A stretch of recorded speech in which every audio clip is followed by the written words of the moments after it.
Tässä uutiset, hyvää päivää. EU-vaalien voittaja Suomessa on kokoomus. Puolue sai lähes 25% kaikista äänistä ja 4 edustajaa europarlamenttiin, eli 1 paikan enemmän kuin sillä on nyt. Vasemmistoliiton Li Andersson oli vaalien yllättäjä ja äänikuningatar lähes 250 000 äänellä. Li Andersson sai 13,5% kaikista annetuista äänistä. Verkkosivuillamme esitellään kaikki Suomen uudet mepit. Täytyy sanoa, että mä oon aivan shokissa edelleen, mutta tämä on aivan siis valtavan upea tulos, paljon parempi kuin mitä mä olisin koskaan uskaltanut odottaa. Ja mun mielestä tämä on ennen kaikkea siis mikä luottamuksen osoitus sille työlle, mitä me ollaan tehty, niille teemoille, mitä me ollaan painotettu. On puhuttu ihmisoikeuksista, oikeusvaltioperiaatteen tärkeydestä, työntekijöiden oikeuksista, ympäristöstä ja ilmastosta. Ja se on kantanut todellakin. Ennakkoon tehdyissä kannatusmittauksissa ei ollut merkkejä vasemmistoliiton noususta ja perussuomalaisten tappiosta. Ylen kannatusmittaus julkaistiin 3 päivää ennen vaaleja ja siinä kärkikolmikossa olivat kokoomus, SDP ja perussuomalaiset. Vasemmistoliitto oli kyselyssä vasta 5. suosituin. Kannatusmittauksen tehneen taloustutkimuksen mukaan mittauksen ja vaalituloksen eroja selittää muun muassa matalaksi jäänyt äänestysprosentti. Näissä mittauksissa kantansa ilmoitti noin 75% ja sitä käytettiin sitten tässä mittauksessa heidän vastauksiaan tuloksena, kun sitten se lopullinen äänestysprosentti oli vähän yli 40. Eli se oli paljon ihmisiä, jotka eivät sitten menneet äänestämään, jotka kuitenkin oli tässä mittauksessa mukana. Ja toinen keskeinen syy oli tämä henkilövaalin luonne. Eli tätä Li Anderssonin nousua ei kyllä saatu kiinni.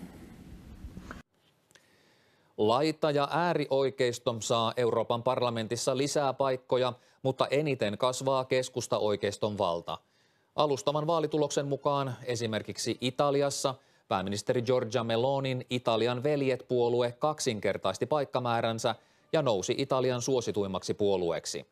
Dramaattisin seuraus oli Ranskassa, missä presidentti Emmanuel Macron määräsi uudet parlamenttivaalit vaalituloksen vuoksi. Laita-oikeistolainen kansallinen liittouma sai yli 30% äänistä. Un disastro secondo me, l'estrema destra in tutta Europa che sta vincendo, secondo me sarà un grande problema per l'Europa, anche in vista delle elezioni negli Stati Uniti a novembre e sono purtroppo molto triste di questo risultato. Sono contento perché comunque sia un'espressione del voto popolare, ossia un'espressione di quello che deve essere un diritto e un dovere di ogni cittadino italiano ed europeo. Mi dispiace perché non tutti la pensiamo così e quindi non tutti vi partecipiamo. Alustavien tulosten mukaan Euroopan parlamentin suurimpana ryhmänä pysyy kansalliskonservatiivinen Euroopan kansanpuolue EPP, johon Suomesta kuuluu kokoomus. EPP kasvatti paikkamääräänsä selvästi 185. Toiseksi suurin ryhmä on sosiaalidemokraattinen SD-ryhmä 137 paikkaa. Liberaali Renew-ryhmä säilyisi 3. suurimpana ryhmänä, siihen kuuluvat keskusta ja RKP. Ennusteen mukaan laita- ja äärioikeistopuolueet nousevat vihreän ryhmän ohi. Vaalitulos tuo muutoksia myös Suomen eduskuntaan. Europarlamenttiin siirtyvien 10 kansanedustajan tilalle nousee uusia edustajia. Suurin muutos tapahtuu vasemmistoliiton ryhmässä, johon tulee 3 uutta edustajaa. Esimerkiksi Li Anderssonin korvaa entinen kansanedustaja Jyrki Yrttiaho. Jussi Saramon tilalle nousee toinen entinen kansanedustaja Pia Lohikoski. Merja Kyllösen paikan saa opettaja Jessi Jokilainen. Kokoomuksen ryhmässä Pekka Toverin tilalle nousee rahoitusasiantuntija Martin Paasi ja Aura Sallan paikalle lääkäri Maarit Kastreen. Euroopan ympäristöviraston ilmanlaaturaportin mukaan Suomen ilma on Euroopan puhtainta. Ilmanlaatu on huomattavasti parantunut Euroopassa viime vuosikymmeninä.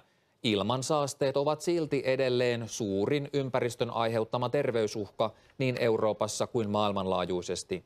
Ilmansaasteista vaarallisimpia ovat pienhiukkaset, joita tulee kotitalouksien lämmityksestä, teollisuudesta ja liikenteestä. Ja vielä sääennuste. Sadekuuroja tulee monin paikoin, niin etelässä kuin pohjoisessakin. Illan aikana länteen ja lounaaseen leviää voimakkaampia sadekuuroja. Yön aikana sateet liikkuvat pohjoiseen. Huomenna sadekuuroja tulee etenkin maan keski- ja pohjoisosassa. Etelässä on poutaisempaa.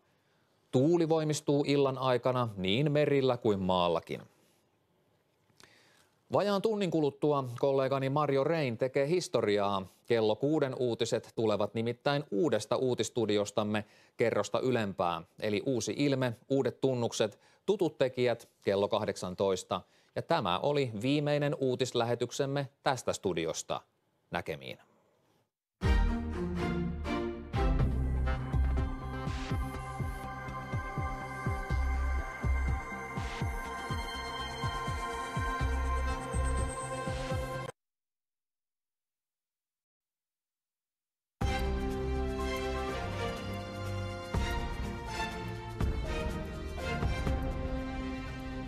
Helsinki aikoo hillitä segregaatiota myymällä asuntotontteja omaksi kaupunkiuudistusalueilla.